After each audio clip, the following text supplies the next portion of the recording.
Hola grupo, vamos a continuar con la tercera evaluación de naturales.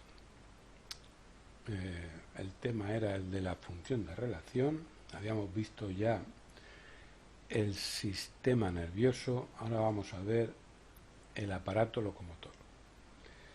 El aparato locomotor está relacionado con el movimiento y se compone de dos sistemas, el sistema óseo por un lado y el sistema muscular por otro. El conjunto de músculo y hueso es el que facilita, el que posibilita el movimiento. Bien, comenzaremos con el sistema óseo. Vemos que el cuerpo humano tiene una forma definida que se mantiene a lo largo del tiempo gracias al conjunto de huesos que forman el esqueleto. Una primera función del esqueleto es dar forma al cuerpo y que esa forma se mantenga a lo largo del tiempo.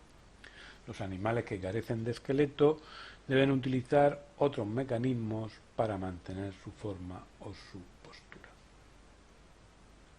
El esqueleto interviene en el desplazamiento, es decir, en el movimiento, y es primordial en la protección de las estructuras blandas del cuerpo, como por ejemplo el encéfalo o la médula espinal. El hueso es una estructura dura formada por tejido óseo. Este tejido se organiza de formas distintas en el hueso. Tenemos un tejido óseo compacto que se encuentra en la diáfisis de los huesos largos. La diáfisis sería la parte alargada y tubular de los huesos, la diáfisis, frente a un tejido óseo esponjoso que se encuentra en los huesos planos y formando la epífisis de los huesos largos. La epífisis del hueso largo sería lo que llamamos cabeza del hueso, los extremos del hueso largo. Los dos extremos del hueso largo, la cabeza del hueso, ahí el tejido óseo es más esponjoso. Eso es lo que se llama epífisis. Y la diáfisis sería la estructura así alargada que hay entre las dos cabezas, alargada y tubular, en el caso de los huesos largos.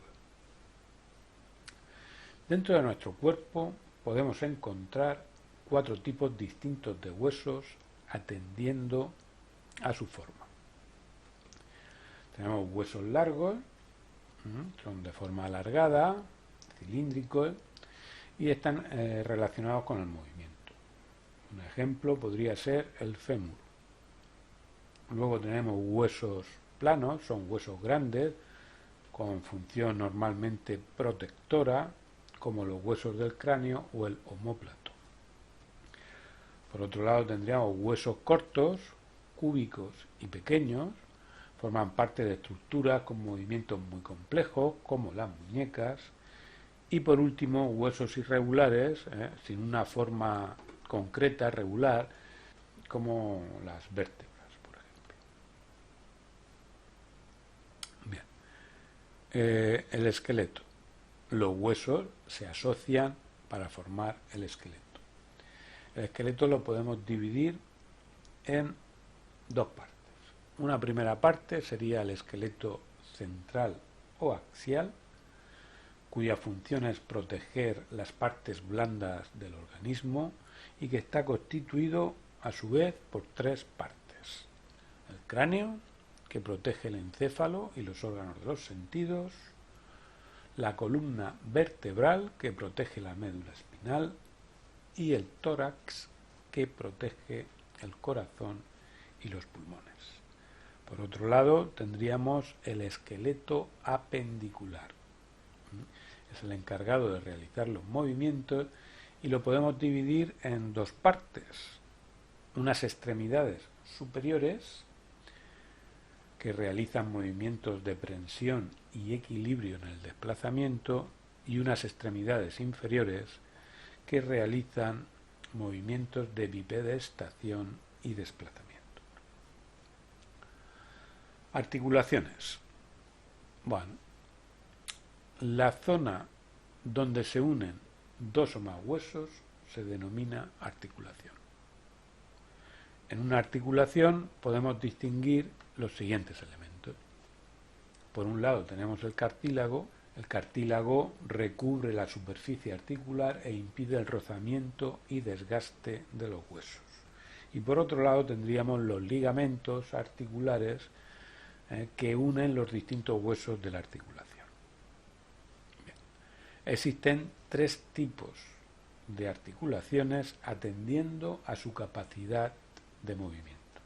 Tenemos articulaciones móviles muy complejas y permiten todo tipo de movimiento, como la articulación de la cadera, semimóviles, que permiten cierta movilidad, como por ejemplo las vértebras de la columna vertebral, y por último articulaciones fijas que no permiten el movimiento. Estas están formadas por huesos de borde irregular que se unen por suturas, como por ejemplo los huesos del cráneo. Enfermedades de los huesos. La primera que nos aparece es la osteoporosis.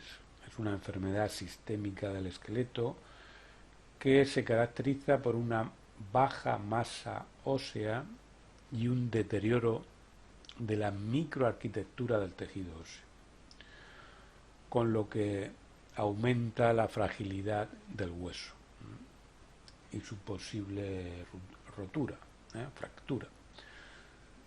Por encima de los 50 años se considera que 1 de cada 4 mujeres y 1 de cada 8 hombres tienen osteoporosis en algún grado. Artrosis es una enfermedad que afecta a cualquier articulación del cuerpo. Puede ser primaria, es decir, que no tenga una causa desencadenante conocida, o secundaria, en cuyo caso se debe especificar su origen. Entre las múltiples causas que pueden desencadenar una artrosis se encuentran los traumatismos, las infecciones, las enfermedades sistémicas o reumatológicas. En general, cualquier factor que dañe el cartílago de una articulación desencadenará un progresivo desgaste y destrucción del hueso, lo que finalmente pasará a ser una artrosis de la articulación. Toda artrosis tiene tratamiento, el cual dependerá del grado de destrucción de las articulaciones. Otra enfermedad sería la artritis. La artritis es una enfermedad degenerativa consistente en la inflamación o desgaste de una articulación. Puede darse tras una lesión cuya cura no terminó como debería, o por el acumulamiento excesivo de ejercicio en las articulaciones, o por muchas otras causas aún desconocidas. El raquitismo es una enfermedad causada por la deficiencia nutricional. Produce deformidades en el esqueleto. Bien, para terminar el tema podemos ver alguna ilustración como esta de tipos de articulaciones. Tenemos articulaciones fijas, como esta del cráneo, con los huesos unidos por suturas. Articulaciones móviles, como la cadera, la articulación de la cadera. Y articulaciones semimóviles, como las vértebras de la columna. Aquí tenemos también un esquema del esqueleto con los principales huesos.